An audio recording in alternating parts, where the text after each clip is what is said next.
a quick rant, if you'll allow me. I will allow it. Speaking of the whole Europeans, specifically British people shitting on Americans talking about soccer, I have an announcement to make, and I think we may be smarter than 85 to 90% of Brits who talk about soccer. The discourse that was taking place on Twitter after the final / during the final was some of the dumbest shit that I've ever read.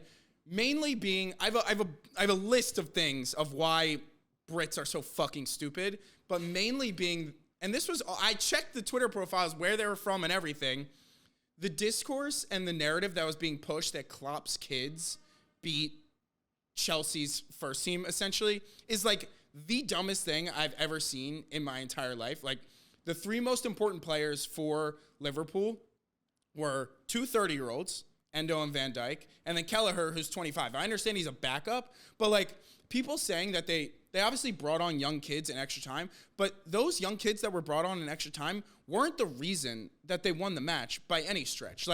They scrapped their way into a corner, which Van Dijk ultimately put away because he's potentially the most dangerous center back on corner kicks in history.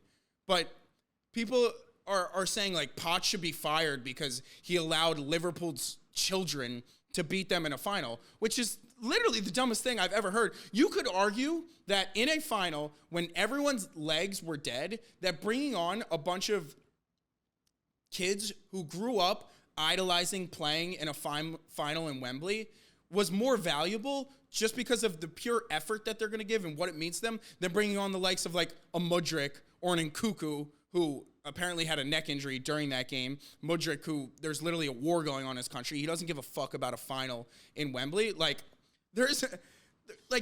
just think that whole narrative that people were trying to push and then lumping Poch into it was so stupid. On top of the fact that Liverpool are first in the table in the Premier League. You could argue that they're the best team in the entire world when healthy. I understand that they weren't healthy for this game, so that may bring them, but they're still a top 10 team in the world that they put out there. And then Chelsea is in 10th place for a reason. They're not good. And they outplayed Liverpool for segments of the match. And if Kelleher doesn't make that save on Palmer from 2 yards, this could look very, very different. And people are acting like it was a huge blunder that Chelsea didn't win this match. Liverpool were clear favorites, and anyone else trying to push a different narrative, I think is so wildly stupid. Chelsea doesn't win matches, certainly not against Liverpool. So why was that a narrative that was being pushed? I mean, I think it's twofold. I think it's incredible that Klopp was, first of all, Klopp had no options. So I'm not all about giving Klopp all this credit.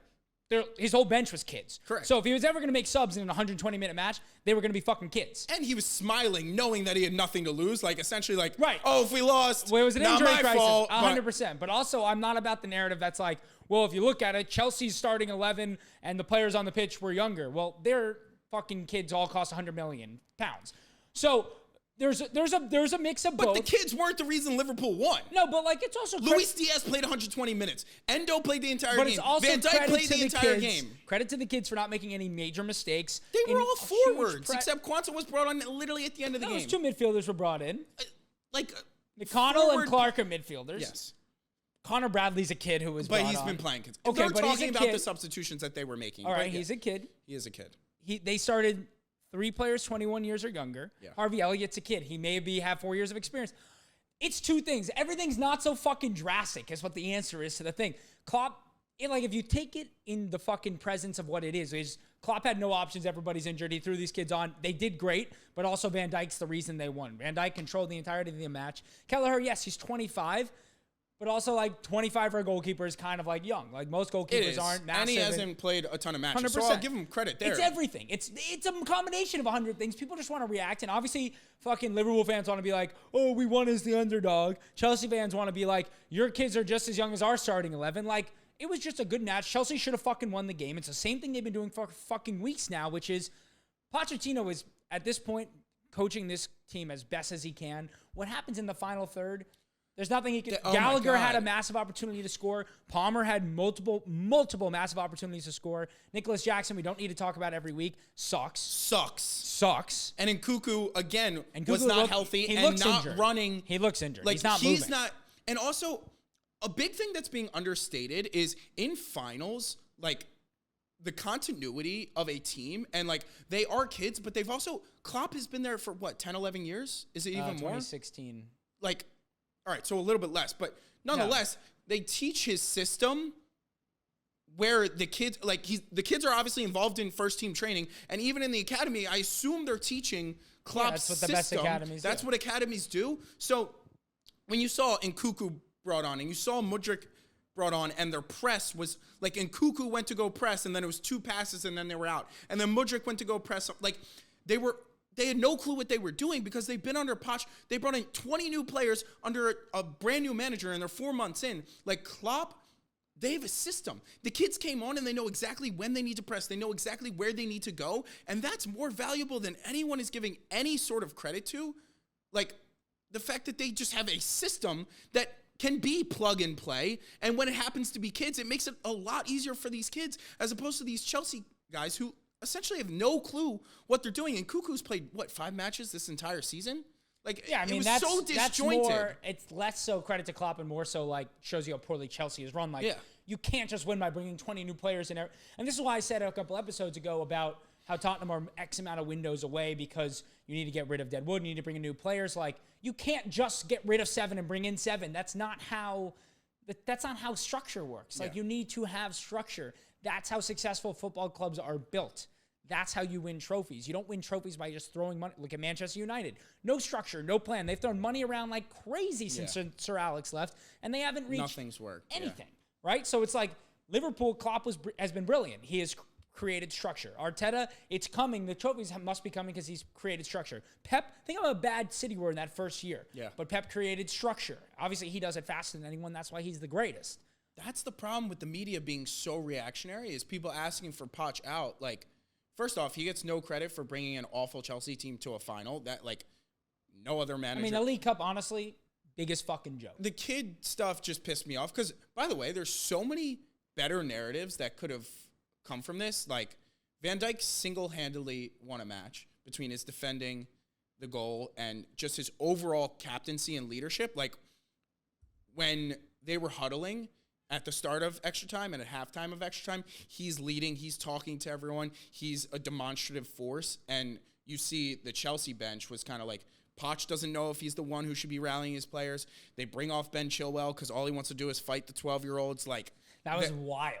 They're all so scattered, and Van Dijk bringing the team together. I mean, not that they need, like, Klopp has a good culture there, but like, no one takes. He's a leader.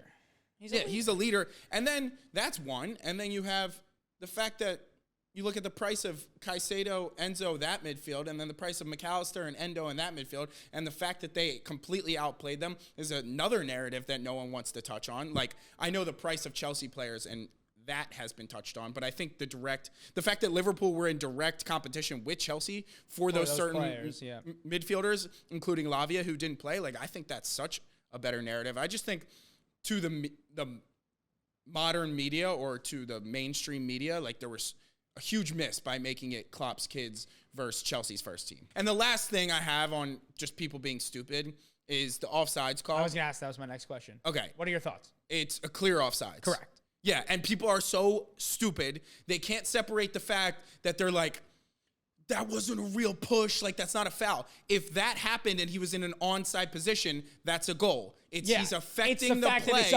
from an offside position. It's nothing to do with the foul. It's not a foul. He's offside. That's the call. And people, for the life of them, can't seem to understand that. People are showing videos of corner kicks being like, look, they do this on corner kicks. Well, there's no offside. The ball's on the end line. Yeah, like, oh my God, I just like.